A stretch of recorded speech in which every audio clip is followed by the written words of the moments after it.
شروع اللہ کے نام سے جو سب پر مہربان ہے، بہت مہربان ہے۔ یاسین، حکمت بھرے قرآن کی قسم، تم یقیناً پیغمبروں میں سے ہو، بالکل سیدھے راستے پر۔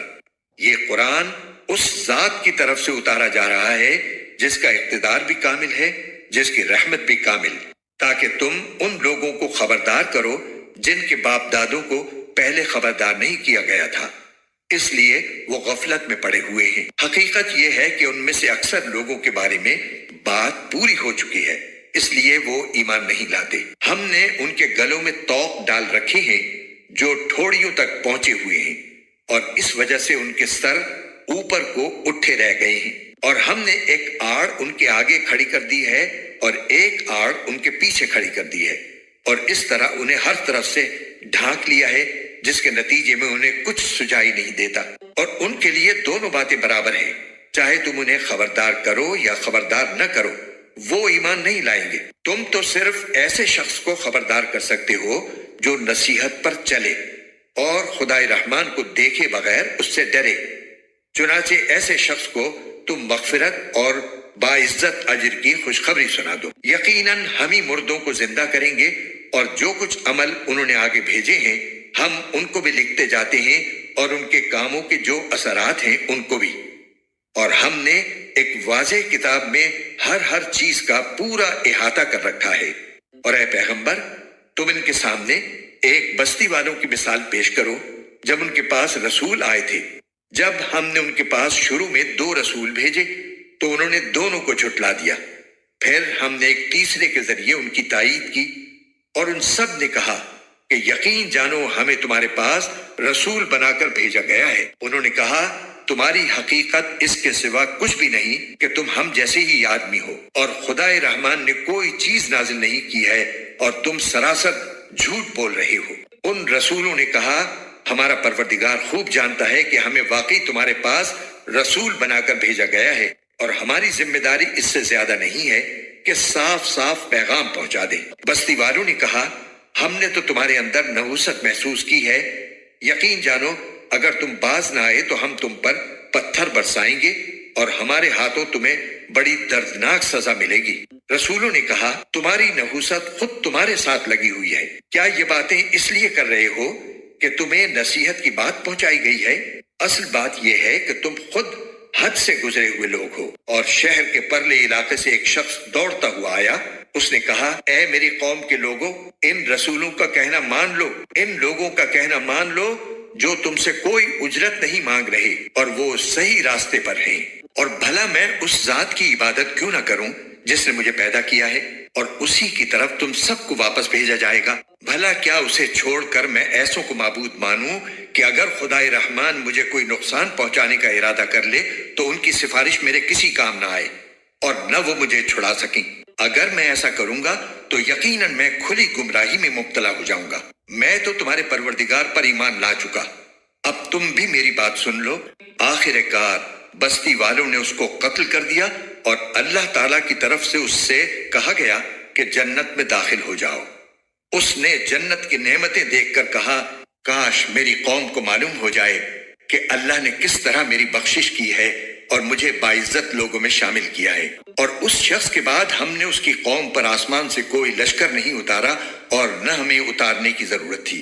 وہ تو بس ایک ہی چنگھاڑ تھی جس سے وہ ایک دم بجھ کر رہ گئے۔ افسوس ہے ایسے بندوں کے حال پر، ان کے پاس کوئی رسول ایسا نہیں آیا جس کا وہ مذاق نہ اڑاتے رہے ہوں۔ کیا انہوں نے نہیں دیکھا کہ ان سے پہلے ہم کتنی قوموں کو اس طرح ہلاک کر چکے ہیں کہ وہ ان کے پاس لوٹ کر نہیں آتے؟ اور یہ جتنے لوگ ہیں ان سبھی کو اکٹھا کر کے ہمارے سامنے حاضر کیا جائے گا، اور ان کے لیے ایک نشانی وہ زمین ہے جو مردہ پڑی ہوئی تھی، ہم نے اسے زندگی عطا کی اور اس سے غلہ نکالا جس کی خوراک یہ کھاتے ہیں، اور ہم نے اس زمین میں کھجوروں اور انگوروں کے باغ پیدا کیے اور ایسا انتظام کیا کہ اس میں سے پانی کے چشمے پھوٹ نکلے تاکہ یہ اس کی پیداوار میں سے کھائیں، حالانکہ اس کو ان کے ہاتھوں نے نہیں بنایا تھا۔ کیا پھر بھی یہ شکر ادا نہیں کریں گے؟ پاک ہے وہ ذات جس نے ہر چیز کے جوڑے جوڑے پیدا کیے ہیں، اس پیداوار کے بھی جو زمین اگاتی ہے اور خود ان انسانوں کے بھی، اور ان چیزوں کے بھی جنہیں یہ لوگ ابھی جانتے تک نہیں ہیں۔ اور ان کے لیے ایک اور نشانی رات ہے۔ ہم اس پر سے دن کا چھلکا اتار لیتے ہیں تو وہ یکا یک اندھیرے میں رہ جاتے ہیں، اور سورج اپنے ٹھکانے کی طرف چلا جا رہا ہے۔ یہ سب اس ذات کا مقرر کیا ہوا نظام ہے جس کا اقتدار بھی کامل ہے، جس کا علم بھی کامل، اور چاند ہے کہ ہم نے اس کی منزلیں ناپ تول کر مقرر کر دی ہیں، یہاں تک کہ جب وہ ان منزلوں کے دورے سے لوٹ کر آتا ہے تو کھجور کی پرانی ٹہنی کی طرح پتلا ہو کر رہ جاتا ہے۔ نہ تو سورج کی یہ مجال ہے کہ وہ چاند کو جا پکڑے، اور نہ رات دن سے آگے نکل سکتی ہے، اور یہ سب اپنے اپنے مدار میں تیر رہے ہیں۔ اور ان کے لیے ایک اور نشانی یہ ہے کہ ہم نے ان کی اولاد کو بھری ہوئی کشتی میں سوار کیا، اور ہم نے ان کے لیے اسی جیسی اور چیزیں بھی پیدا کی جن پر یہ سواری کرتے ہیں، اور اگر ہم چاہیں تو انہیں غرق کر ڈالیں، جس کے بعد نہ تو کوئی ان کی فریاد کو پہنچے اور نہ ان کی جان بچائی جا سکے۔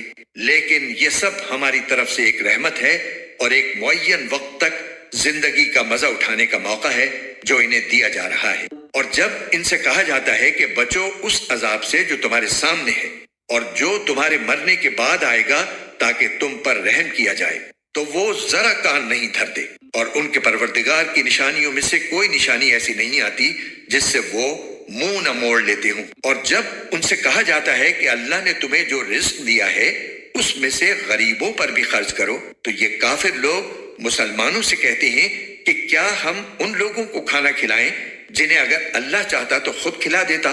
مسلمانوں، تمہاری حقیقت اس کے سوا کچھ بھی نہیں کہ تم کھلی گمراہی میں پڑے ہوئے ہو، اور کہتے ہیں کہ یہ قیامت کا وعدہ کب پورا ہوگا۔ مسلمانوں، بتاؤ اگر تم سچے ہو۔ دراصل یہ لوگ بس ایک چنگھاڑ کا انتظار کر رہے ہیں جو ان کی حجت بازی کے عین درمیان انہیں آ پکڑے گی۔ پھر نہ یہ کوئی وصیت کر سکیں گے اور نہ اپنے گھر والوں کے پاس لوٹ کر جا سکیں گے، اور سور پھونکا جائے گا تو یکا یک یہ اپنی قبروں سے نکل کر اپنے پروردگار کی طرف تیزی سے روانہ ہو جائیں گے۔ کہیں گے کہ ہائے ہماری کم بختی، ہمیں کس نے ہمارے مرکز سے اٹھا کھڑا کیا ہے؟ جواب ملے گا کہ یہ وہی چیز ہے جس کا خدائے رحمان نے وعدہ کیا تھا اور پیغمبروں نے سچی بات کہی تھی، اور کچھ نہیں، بس ایک زور کی آواز ہوگی جس کے بعد یہ سب کے سب ہمارے سامنے حاضر کر دیے جائیں گے۔ چنانچہ اس دن کسی شخص پر کوئی ظلم نہیں ہوگا اور تمہیں کسی اور چیز کا نہیں بلکہ انہی کاموں کا بدلہ ملے گا جو تم کیا کرتے تھے۔ جنت والے لوگ اس دن یقیناً اپنے مشغلے میں مگن ہوں گے، وہ اور ان کی بیویاں گھنے سایوں میں آرام دہ نشستوں پر ٹیک لگائے ہوئے ہوں گے۔ وہاں ان کے لیے میوے ہوں گے اور انہیں ہر وہ چیز ملے گی جو وہ منگوائیں گے۔ رحمت والے پروردگار کی طرف سے انہیں سلام کہا جائے گا، اور کافروں سے کہا جائے گا کہ اے مجرموں، آج تم مومنوں سے الگ ہو جاؤ۔ اے آدم کے بیٹو، کیا میں نے تمہیں یہ تاکید نہیں کر دی تھی کہ تم شیطان کی عبادت نہ کرنا، وہ تمہارا کھلا دشمن ہے، اور یہ کہ تم میری عبادت کرنا یہی سیدھا راستہ ہے۔ اور حقیقت یہ ہے کہ شیطان نے تم میں سے ایک بڑی خلقت کو گمراہ کر ڈالا۔ تو کیا تم سمجھتے نہیں تھے؟ یہ ہے وہ جہنم جس سے تمہیں ڈرایا جاتا تھا، آج اس میں داخل ہو جاؤ کیونکہ تم کفر کیا کرتے تھے۔ آج کے دن ہم ان کے منہ پر مہر لگا دیں گے اور ان کے ہاتھ ہم سے بات کریں گے اور ان کے پاؤں گواہی دیں گے کہ وہ کیا کمائی کیا کرتے تھے، اور اگر ہم چاہیں تو یہی دنیا میں ان کی آنکھیں ملیا میٹ کر دیں، پھر یہ راستے کی تلاش میں بھاگے پھریں، لیکن انہیں کہاں کچھ سجھائی دے گا۔ اور اگر ہم چاہیں تو ان کی اپنی جگہ پر بیٹھے بیٹھے ان کی صورتیں اس طرح مسخ کر دیں کہ یہ نہ آگے بڑھ سکیں اور نہ پیچھے لوٹ سکیں۔ اور ہم جس شخص کو لمبی عمر دیتے ہیں اسے تخلیقی اعتبار سے الٹ ہی دیتے ہیں، کیا پھر بھی انہیں عقل نہیں آتی؟ اور ہم نے اپنے ان پیغمبر کو نہ شاعری سکھائی ہے اور نہ وہ ان کے شایان شان ہے، یہ تو بس ایک نصیحت کی بات ہے، اور ایسا قرآن جو حقیقت کو کھول کھول کر بیان کرتا ہے تاکہ ہر اس شخص کو خبردار کرے جو زندہ ہو، اور تاکہ کفر کرنے والوں پر حجت پوری ہو جائے۔ اور کیا انہوں نے یہ نہیں دیکھا کہ ہم نے اپنے ہاتھوں کی بنائی ہوئی چیزوں میں سے ان کے لیے مویشی پیدا کیے اور یہ ان کے مالک بنے ہوئے ہیں، اور ہم نے ان مویشیوں کو ان کے قابو میں دے دیا ہے۔ چنانچہ ان میں سے کچھ وہ ہیں جو ان کی سواری بنے ہوئے ہیں اور کچھ وہ ہیں جنہیں یہ کھاتے ہیں۔ نیز ان کو ان مویشیوں سے اور بھی فوائد حاصل ہوتے ہیں اور پینے کی چیزیں ملتی ہیں، کیا پھر بھی یہ شکر نہیں بجا لائیں گے؟ اور انہوں نے اللہ کو چھوڑ کر اس امید پر دوسرے خدا بنا رکھے ہیں کہ انہیں ان سے مدد ملے، حالانکہ ان میں یہ طاقت ہی نہیں ہے کہ ان کی مدد کر سکیں، بلکہ وہ ان کے لیے ایک ایسا مخالف لشکر بنیں گے جسے قیامت میں ان کے سامنے حاضر کر لیا جائے گا۔ غرض اے پیغمبر، ان کی باتیں تمہیں رنجیدہ نہ کریں، یقین جانو ہمیں سب معلوم ہے کہ یہ کیا کچھ چھپاتے اور کیا کچھ ظاہر کرتے ہیں۔ اور کیا انسان نے یہ نہیں دیکھا کہ ہم نے اسے نطفے سے پیدا کیا تھا، پھر اچانک وہ کھلم کھلا جھگڑا کرنے والا بن گیا؟ ہمارے بارے میں تو وہ باتیں بناتا ہے اور خود اپنی پیدائش کو بھلا بیٹھا ہے۔